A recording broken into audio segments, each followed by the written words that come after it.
C'est la 4e fois que je fais cette vidéo. Wesh la famille, j'espère que vous allez bien. On se capte les gars pour une nouvelle vidéo. Aujourd'hui on va parler de l'affaire du boucher. Vous en avez peut-être entendu parler, mais on va développer ici. Et je vais pas trop non plus développer parce que en fait c'est la 5e fois ou 4e fois que je fais cette vidéo et à chaque fois que je la termine, ben, j'ai peur qu'on comprenne mal mon discours et que la vidéo me crée des problèmes. Donc en fait vraiment je vais faire super gaffe là et je vais pas autant parler de ce que j'ai parlé, mais bon.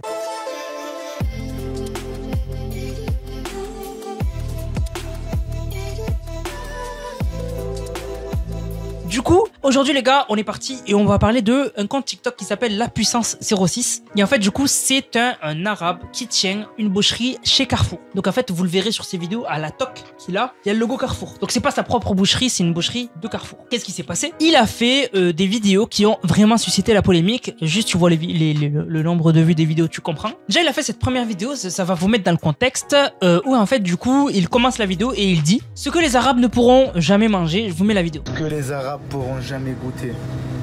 Ce qu'on rate, wallah, on s'est fait bien niquer sur ce coup-là. Comment ça sent bon, là, je vais vite le reposer, sinon je vais taper dedans, je vais croquer là. Ah non, c'est sale, t'as pas honte, t'as vendu du porc. Je suis parti en vacances en Tunisie sur la tête de ma mère à Djerba, au restaurant. Des morceaux de sanglier, du porc et tout. Vous voulez des cochons? On en a dit tout ce qu'il faut. Ah là, ça vous dérange pas, là, au bled, ça le vend. Après, ça dit, ah non, il est... Ouais, mais parce qu'il y a une partie, elle est sale dans le porc, c'est pour ça, c'est haram, pas c'est haram. Le porc au bled, là, que vous chassez en montagne, et là, oui, peut-être, je mange ça, c'est sûr qu'il doit être sale. Mais en France, on a des élevages, d'accord? Ils passent au vétérinaire, les cochons. Arrêtez un peu avec votre mentalité de mère, là. C'est haram quand ça vous arrange. Tous les péchés que vous faites toute l'année, ça vous dérange pas. Ça aussi, c'est haram. Pourtant, vous le vendez dans les alimentations et tout. Ouais, mais ça, c'est rien. On peut se régaler, ça, non. Quand vous voyez un truc archi beau gosse comme ça, là, vous faites les choquer. Bande d'hypocrites, va, que vous êtes. Donc vous l'avez vu dans cette vidéo, la première phrase, c'est un peu ce qu'utilise tout le monde sur TikTok. La première phrase est aguicheuse. Tu vas commencer un TikTok, tu vas dire vous ne devinerez jamais ce qui est arrivé à cet homme. Tu vois, ça permet de faire rentrer les gens et de les bloquer sur la vidéo. Et lui, la première phrase qu'il dit, c'est ce que les Arabes n'auront jamais le droit de manger. Et vous savez tout ce qui est arabe, etc. Ça fait polémique. Voilà, c'est le sujet qui buzz. Et juste après, il dit, et c'est là que je trouve, je vais demander à mon monteur de vous afficher une phrase en bas pour que ce que je vais dire soit pas sorti du contexte. Rien ne justifie ce qui lui est arrivé. Voilà. Je vais pas essayer de justifier ce qui lui est arrivé, hein, parce que rien ne justifie ce qui lui est arrivé. On va parler de la vidéo. Donc dans cette vidéo, il dit à un moment, et ça c'est une phrase pour moi qui est problématique, c'est on s'est bien fait NIQER les musulmans. Donc il nous met tous dans le même panier. Parce qu'il dit on, il dit pas je. Il aurait dit je, ça aurait été une vidéo qui passe super bien. Et quand il dit on, je suis désolé, mais il provoque les musulmans. Et même s'il nous provoque, nous les musulmans, on ne doit en aucun cas, lever la main sur quelqu'un. On ne frappe personne. Voilà. Les vrais musulmans ne frappent personne.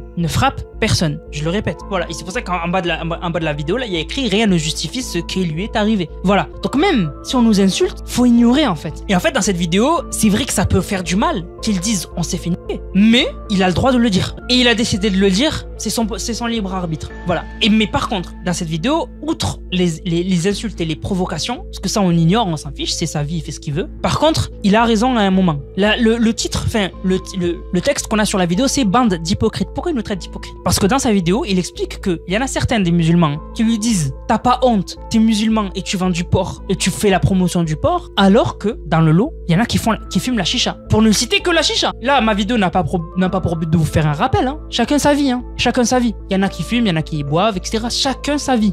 Moi, je suis personne pour vous dire ce qu'il faut faire, ce qu'il faut pas faire. Chacun sa vie. Mais faut pas être hypocrite. C'est la vérité ce qu'il dit. On a une très mauvaise image. Le rayon préféré des Arabes, la vie de ma mère. Mais le porc, il vous choque, hein, le porc, ça, non, ça vous l'achetez, hein. C'est pas haram. Dans une deuxième vidéo, c'est la vidéo qui commence où il dit on va vous prendre un coup de saucisson. Je vous mets la vidéo. Un coup de saucisson, on va vous prendre ceux qui insultent, ceux qui menacent dans les commentaires. Venez là, elle est où l'adresse? Viens, un coup de saucisson, on va vous prendre. Je suis content les gars, des clients de partout, ils viennent nous voir, ils sont contents du concept. C'est un premier pas pour apprendre à vivre tous ensemble.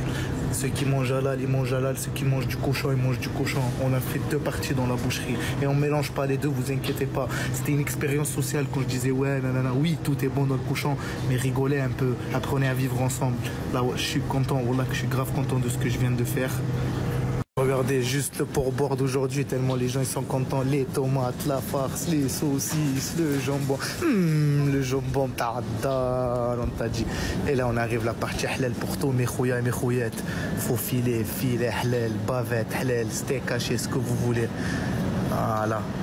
On a le boudin en promotion à 9,90 seulement, fait maison. N'hésitez pas l'équipe.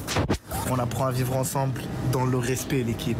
Moi j'ai vu dans des boucheries halal, il y a des clients qui viennent, ils demandent une côte de porc, ils n'ont pas, ils donnent une côte de veau. Là ça a arnaqué les gens, ça vous dérange pas. Moi je les respecte. Moi ils viennent chez moi, ils ont tout ce qu'il faut, pâté, jambon, tout ce qu'ils veulent. Je respecte tout le monde. Et on est en France les gars. Wallah, ils viennent, ils veulent un truc. Ah non, j'ai tout moi. Venez, moi. Donc dans cette vidéo, encore une fois, vous l'avez remarqué, hein, le début des TikTok, vous savez, pour garder les gens sur les TikTok, donc il commence et il dit on va vous prendre un coup de saucisson. Tu vois directement, tu restes sur la vidéo. Il connaît son marketing, hein, il est super bon. Voilà, il est super bon. C'est pour ça qu'il a du succès et que sa vidéo a fait 1 million de vues. Et dans cette vidéo, en gros, il critique encore une fois ceux qui disent c'est pas bien, etc. Et vraiment, par contre, moi, je suis d'accord avec son concept. La vérité, son concept est super bien. Si c'est séparé, bien comme il faut, parce qu'il y a séparé dans les vitrines et aussi séparé couteau. Hein. Parce que faut pas qu'il coupe du porc, qu'après il coupe du halal. Ça, par contre, ça sert à rien. Voilà. Moi, je vois aucun souci à faire ça. Parce que faut respecter tout le monde. Voilà. Faut respecter tout le monde. C'est en respectant tout le monde qu'on se fera respecter. Elle est belle, celle-ci. Non, mais c'est vrai. C'est en respectant tout le monde qu'on se fera respecter. Tu peux pas demander aux gens de te respecter si toi, tu le respectes pas. Voilà. Et c'est comme ça qu'on avancera et qu'on sera moins stigmatisé, etc., etc. Mais donc, du coup, qu'est-ce qui lui est arrivé à ce mec? Eh ben, en fait, récemment, à cause de ces vidéos-là, eh ben, en fait, il y a des mecs qui l'ont attendu. Ils l'ont chopé dans un endroit à l'abri des regards. Ils lui ont enlevé ses habits. Tous les habits. Tous. Et ils l'ont tabassé. Je pense qu'il y en a beaucoup qui l'ont vu cette vidéo sur Telegram, elle a pas mal tourné. J'ai décidé de sortir du silence une semaine après une semaine qui a été difficile. J'ai reçu beaucoup de messages, j'ai pas répondu, je suis pas allé sur TikTok, je sais pas si je vais revenir sur TikTok, je fais cette vidéo juste pour vous informer. J'ai été séquestré dans un garage pendant 4 heures. Je marchais tranquillement dans la rue, j'allais pour aller manger, 4 individus, ils s'arrêtent, ils me prennent de force, ils me mettent dans le camion et je me trouve dans un garage. Ils m'ont frappé pendant au moins... ils ont fait que ça, me frapper, ils m'ont écrasé la tête, ils m'ont fait beaucoup de choses que j'ai pas envie d'en parler, j'ai été humilié, ça a été vraiment dégueulasse. Je ne peux pas poster la vidéo entière de mon agression, je ne peux pas. Ils m'ont affiché sur Telegram, sur la vidéo, je suis tout nu. Je ne peux pas mettre ça sur TikTok pour ceux qui cherchent. Je ne peux pas. Déjà, c'est déjà trop que j'ai même plus envie de la voir, cette vidéo. J'arrive même plus à dormir le soir. Je croyais que j'allais mourir. Un calibre sur la tempe. Les mecs, ils avaient des flingues. Pendant des heures, j'étais comme une... J'ai pas envie... Je me suis fait humilier. Ce que j'ai vécu, c'est déjà bien que je suis encore là. En 2 mois, ma vie, c'est devenu un enfer. J'étais tranquille, je travaillais honnêtement.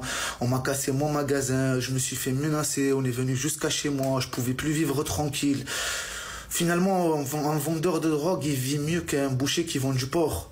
Voilà, c'est tout. Et je compte qu'à quitter la France, je peux plus vivre dans un pays comme ça où il n'y a pas de justice. Là, des fois, je me dis, je sais pas, moi. La justice en France, c'est les cités. Il n'y a pas de loi, il n'y a pas de limite. Voilà. Il faut prendre justice de soi-même, c'est tout. Ça sert à rien de porter plainte, ça sert à... Je vais quitter le pays malgré tout l'amour que j'ai pour la France, mais la justice en France, c'est mort. Et ils contrôleront jamais rien.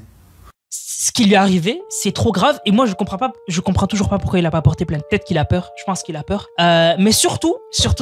Et c'est là où, ça c'est la cerise sur le gâteau, ça. Ça c'est la cerise sur le gâteau. S'il vous plaît. On sort de quoi? Petit indice, hein. Petit indice, pendant 1 mois, on a fait quelque chose. On sort du mois du Ramadan. Du mois sacré du Ramadan. Le mois le plus important de l'année. Comment vous expliquer? Et moi, j'aimerais bien qu'on me l'explique, hein. Comment c'est possible que le jour de l'Aïd, du coup, la première journée où c'est plus le Ramadan, où on fête la fin du Ramadan, le jour même, on a un mec. Je dis un mec parce que je sais pas comment le signifier. C'est même pas un humain pour moi. Je sais pas, c'est un animal. Pour moi, c'est pas un humain, voilà. Il y a un mec à Bordeaux, un djellaba, il a fait une dinguerie. C'est pas un musulman, on le sait tous. Parce qu'un musulman prend la vie de personne, ne frappe personne, respecte tout le monde, etc., etc. Ça, on n'a pas besoin de le justifier. Si on doit le justifier, c'est on est arrivé au point de non-retour. Il n'y a pas à le justifier, ça. Mais du coup, il avait une djellaba. Et du coup, Ça revient sur nous, de une. Ça, c'était le jour de l'Aïd. Deuxième jour, on a l'affaire de la fille avec la boutique.